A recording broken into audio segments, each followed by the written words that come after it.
Today we're going to learn how to swear like the British. Lovely. But if you're a bit sensitive and swearing's not your thing, simply cover your ears. Hello, I'm Kate and this is Anglophenia. Now there are loads of swear words that us Brits use, like blimey, sodding, bloody, and for goodness sake, I probably shouldn't use the word I was going to there. Okay, let's start with bloody, as in, what a bloody mess we've gotten ourselves into, Geoffrey, or stop bloody swearing. There is more than one theory as to how the word bloody came into the English language.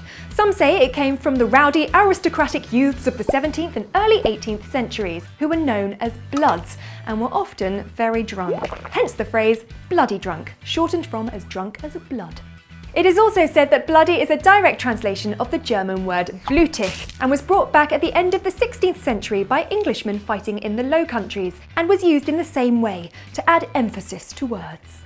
Bloody had been a fairly normal everyday word up until the 1750s, when it started to be considered a swear word and became unprintable owing to a mistaken belief that it referenced the blood of Christ and was blasphemous. During Victorian times, the word bloody was deemed offensive amongst the higher classes, as it was more commonly used by the poor. As a result, several other words were used to replace it, including blimey, blasted, bleeding, blinking, blinding, blooming, and blessed, which incidentally were also the rejected names of the 7 dwarfs. It's true. My favourite swear word is bollocks, which is a modern version of the Anglo-Saxon word ballocks, which had the same meaning. Bollocks is a very versatile word. It can be used if something goes wrong. I've run out of milk. Bollocks. It can be used to suggest that somebody might be telling a lie. We've run out of milk. Bollocks, I can see you hiding it behind your back.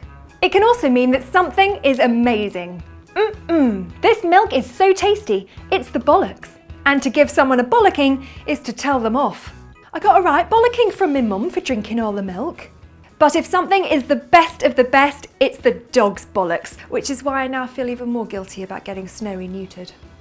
The origins of this phrase are rather vague, although my favourite theory suggests that it comes from the phrase "it sticks out like the dog's bollocks," meaning something which is obvious and therefore clearly stands out from the rest.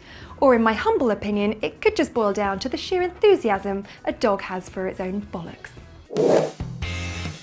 Now there is often some confusion between the Americans and the Brits when it comes to the word pissed. In the US, it can generally mean that someone is angry, whereas in the UK, it can mean so much more. Allow me to elaborate. To be pissed means to be drunk.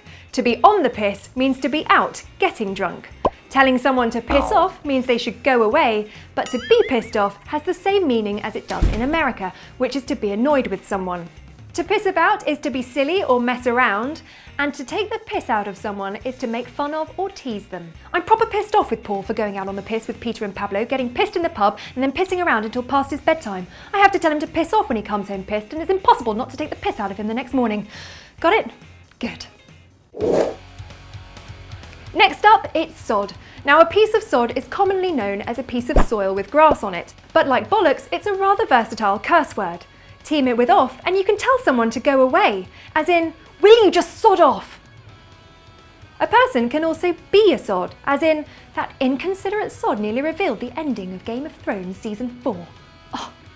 Sodding can be used to add emphasis to a word, generally to negative effect, as in, has anyone seen my sodding glasses? Sod it! Is an exclamation of frustration and is often used instead of stronger, more offensive words. Sod all means hardly anything, a bit like when the Brits leave a tip in a restaurant. It's usually sod all. Sod's law is the rule that when something can go wrong, it will. It's a drearier, more pessimistic and generally less upbeat version of the American Murphy's Law. Well, what did you expect from us Brits? A cheery, sunny outlook on misfortune?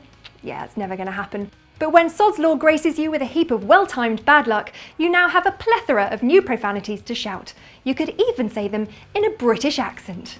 So go on, swear like the British. Swearing has been scientifically proven to ease pain and can even help people bond. So with that in mind, you should probably sod off. But said with hugs. And before you do, why not let us know your favourite British swear words in the comments? And subscribe for more episodes. You can tweet us at Anglophenia and follow us on Facebook too. Ooh, this one is flipping brilliant. I swear you're gonna love that one. Oh, that one is f***ing amazing.